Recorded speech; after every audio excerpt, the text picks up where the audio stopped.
So what are your hobbies? More than anything, my hobby is learning. Uh, you know, After my math degree, I went to business school and got a business degree.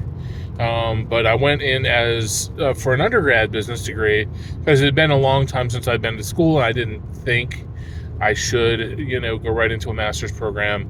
I wanted to learn everything that they had to offer. And now I'm in my MBA program, which is taking forever to finish because I'm doing one class per semester. So an 18-month program is taking me 3 full years to do. But I'm already looking at my doctorate programs for afterwards. So where I'm going to go next for a doctorate. In between official school, though, I was constantly taking classes. So, customer experience program through George Washington University, and other classes and certifications. Every Microsoft 365 cert, every Azure cert, several AWS certs, Cisco CCNA, a bunch of Fortinet certs. I really went through a ton of certs because I loved learning. VMware, oh my gosh, I dug hard into VMware years ago. I haven't circled back to it lately, but for a while there, I was like anything VMware I was trying to learn. So as a result, I have a ton of certs, but the certs aren't even the fun part about it. It's cool to get recognition for your learning, but I loved learning. I love taking classes. When I get to go to a conference, I love it because of the learning. When I'm doing on-site training, when I get to go to a class or do a class online, that's a treat. The fact that someone would invest in me to give me a class to take, amazing. But usually that's not the case because they're very expensive, those classes. So usually I am using Pluralsight or Udemy or, Cybrary or whatever, Microsoft partner training or VMware partner training or Fortinet training. Usually I'm going direct to the vendor and using their training or to Pluralsight. And watching hours and hours and hours and hours in video training. LinkedIn Learning I've used a lot too. So here's kind of how I study. And this is not going to work for everybody. It works for me. All right. I will, on Pluralsight or LinkedIn Learning, will find the class that I want to take or a series of classes, a course, and download that to my phone and listen to it while I'm driving. No video. I have video off on my phone, and I'm just listening to it while I'm driving. So I'm listening to them tell me about, the domains of cybersecurity when I was studying for my CISM. I'm listening to them talk about different kinds of cryptography when I was studying for my Sec Plus. Listening to them talk about premium tier storage versus non-premium storage on Azure. I'm listening to them, and because what I've realized over the years, the visual aid isn't the core piece of the thing. Usually it's just the visual aid is just a slide deck, which is visually showing you what they're saying to you anyway. When they're doing a demo and they're showing you how to implement something, that's one thing. You should circle back to that video later and watch that. But most of the training I'm doing is while I'm driving. I'm driving and listening to training that's playing while I'm driving. Now, it's very effective to me. While I'm driving, I'm just driving and hearing the training, and somehow it's sinking into me, and it works really well. Yes, I circle back through the training and do the demos. I find my tactic also, my strategy is usually to use, that kind of training while I'm driving over several times. Listen to it probably twice. But then another tactic that I use is to listen to more than one source. So if I have VMware partner training almost is always like salesy. They're teaching from a sales point of view. It's like sales engineering certification.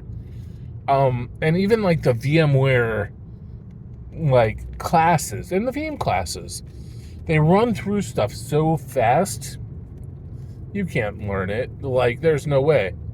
You run through stuff and do it once, and then you're on to the next thing.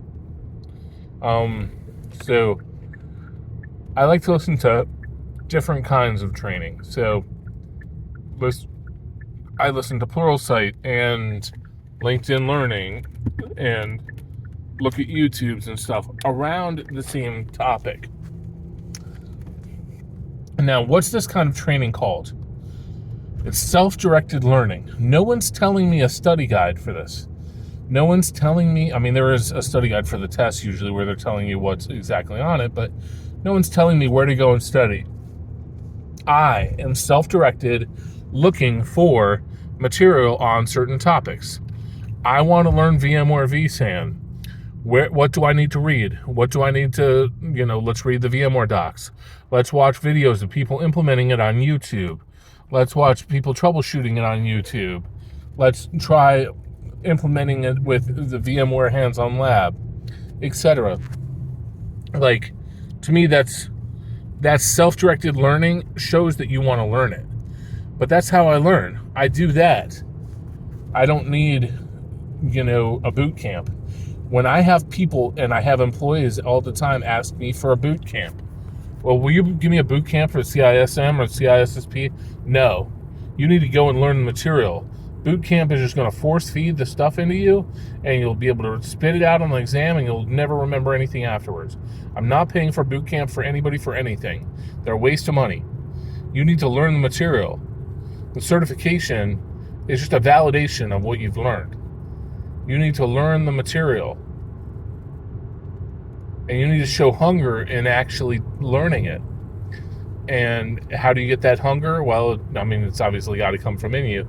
But you have to develop your own path for learning.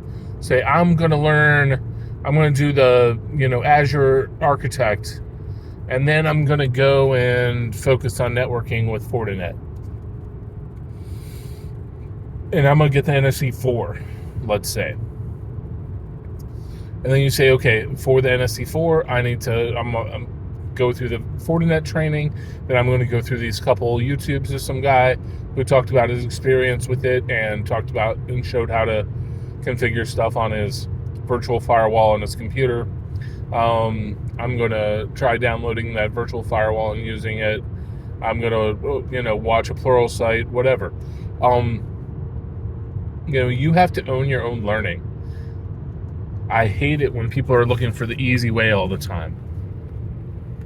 So, especially for easier exams, but the harder ones, the point of it is for you to learn the material, man. Learn it. Anyway, so my hobby is that. Like, when I'm on my free time, I'm constantly learning, and it's not always computers. A lot of times it's business.